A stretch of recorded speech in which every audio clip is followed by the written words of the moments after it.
அன்பானவர்களே, அன்பு வணக்கங்கள். உங்கள் உள் இருக்கின்ற ஜீவனை, ஆத்மாவை நான் வணங்குகிறேன். உன் ஜீவன்தான் சிவனாக உள்ளே இருந்து கொண்டிருக்கிறான் என்பதை புரிந்து கொள்ளாமலேயே வாழ்ந்து வருகிறீர்கள்.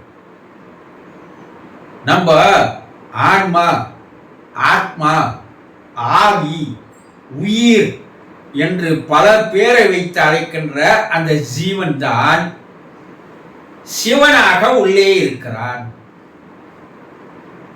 இறைவன் உனக்குள்ளேயே இருப்பதை நீ புரிந்து கொள்ளாமலேயே உன் வாழ்க்கையை வாழ்ந்து கழித்து விடுகிறாய். காலம் பூரா இறைவனை போய் எங்க தேடுற? வெளியே தேடுற. இறைவன் இருக்கின்றானா? மனிதன் கேட்கிறான். அவன் இருந்தால் உலகத்திலே எங்கே வாழ்கிறான்? எங்கே வாழ்கிறான்? நான் ஆத்திகனானேன், அவன் அகப்படவில்லை. நான் நாத்திகனானேன், அவன் தென்படவே இல்லை. கண்ணதாசன் எழுதின ஒரு அருமையான பாடல். இதுல பொருள் 1000 இருக்கிறது. இறைவன் இருக்கின்றானா? மனிதன் கேட்கிறான். ஏன்னா இவன் வெளி உலகில தேடி தேடி தேடி தேடி தேடி அழுத்து போயிட்டான். எந்த கோயிலுக்கு, இந்த கோயில்ல போய் ஒரு வேண்டுதல் வைக்கிறது, பிரார்த்தனை வைக்கிறது, அங்க வேலை ஆகல. அடுத்த கோயிலுக்கு போறது, வேண்டுதல் பிரார்த்தனை வைக்கிறது, அங்கேயும் வேலை ஆகல. அடுத்த கோயிலுக்கு போறது, பிரார்த்தனை வைக்கிறது, அங்கேயும் வேலை ஆகல. இப்படி ஒவ்வொரு கோயிலாக, ஒவ்வொரு ஆலயங்களாக சென்று சென்று சென்று காலம் முழுவதும் அடைந்ததுதான் வீண்.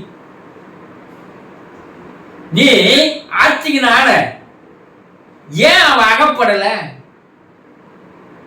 நீ வெளியே தேடுற, அதனால அவன் அகப்படவே மாட்டான். ஏன்னா அவன் கண்ணுக்கு தெரிகிறவனா? சொல்லு. இறைவன், ஆண்டவன், தெய்வம், கடவுள், பரம்பொருள், பரமபிதா, பரமசிவன் பல பேரை வச்சு அழைக்கிற.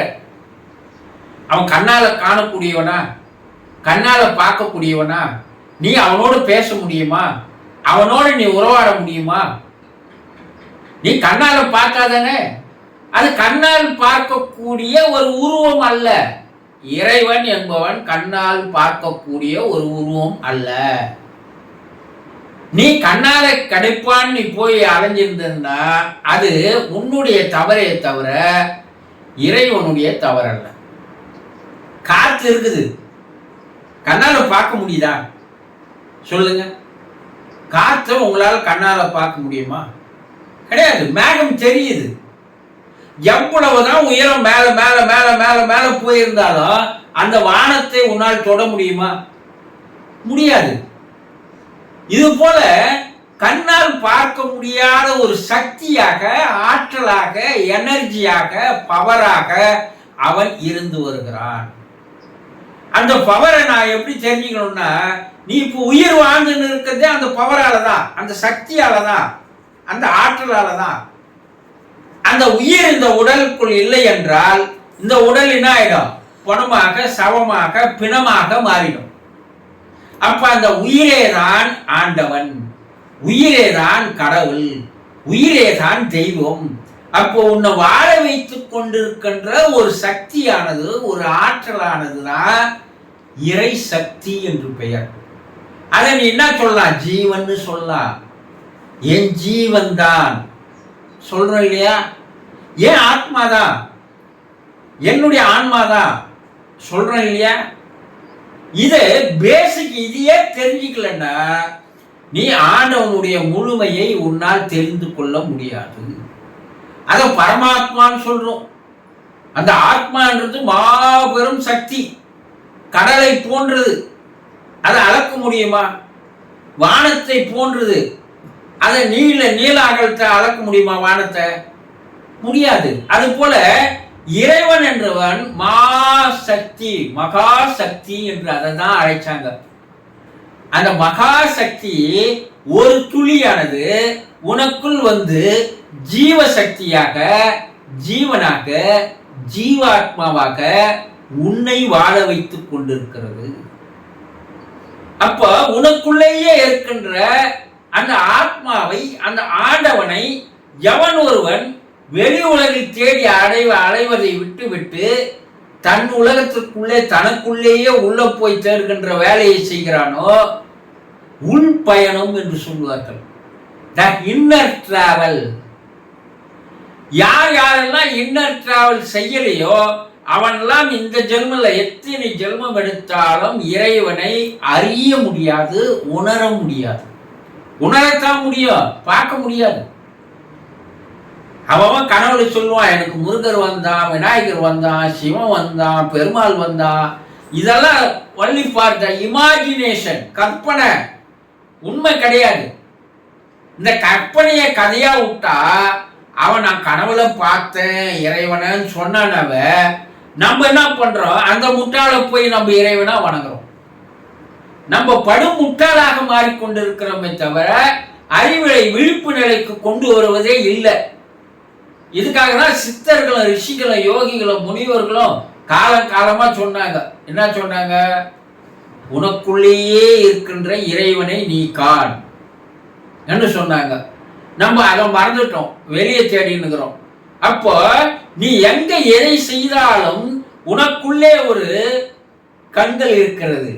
அது உன்னுடைய செய்கைகளை, உன்னுடைய நடவடிக்கைகளை, உன்னுடைய எண்ணங்களை, உன்னுடைய புரிதல்களை, உன்னுடைய சிந்தனைகளை முதலில் பார்ப்பது யார்? அந்த கண்கள் தான். அது என்ன பண்ணுது? உன்னுடைய நடவடிக்கைகளை, செயல்களை எல்லாம் உன்னிப்பாக கவனித்து தனக்குள்ள ஒரு சிப்பா வைத்துன்னு இருக்குது. நீ என்ன நினைக்கிற? 4 செவத்துக்குள்ள யாரும் இல்லை, நம்ம எந்த தப்பு வேணாலும் பண்ணலாம், இறைவனாவது பார்க்க போறதாவது, யாரும் பார்க்கலன்னு நினைச்சு தப்பு செய்யறல்ல. ஆனா உனக்குள்ள இருக்கிற ஒரு கேமரா அதை படம் பிடித்து கொண்டிருக்கிறது என்பதை நீ மறந்து போற, புரிஞ்சிக்காது போற. அப்போ உனக்குள்ள இறைவன் இருக்கிறான் என்பதை நீ உணர்ந்த பிற்பாடு போதும். கொஞ்சம் தெரிஞ்சுக்கினாவே உன்னுடைய மனசாட்சி உனக்கு கட்டுப்படும். ஆஹா, இது செய்யறது தப்பு, இது பேசுறது தப்பு, இதை பார்க்கறது தப்பு, இதை கேட்கறது தப்பு. உன்னுடைய அவேர்னஸ் ஆனது, உன்னை விழிப்புணர்வானது பல வகையில் உன்னை உஷார்படுத்துகிறது. ஏன் அதை பண்ணுதுன்னா, உன்னை மனித நிலையிலிருந்து தெய்வ நிலைக்கு உயர்த்துவதற்காக அது பாடுபடுகிறது, கஷ்டப்படுகிறது. அதனுடைய முயற்சியை, அதனுடைய வேலையை நீ தெரிஞ்சுக்கிறது இல்லை. முதல்ல உனக்குள்ள ஜீவன் என்ற சிவன் இருக்கிறான் என்பதை முதல்ல தெரிஞ்சுக்கினாவே போதும். உன் வாழ்க்கை மாற்றம் அடைகிறது, நீ மாறுகிறாய் என்பதை புரிந்து கொள். சந்தோஷம்.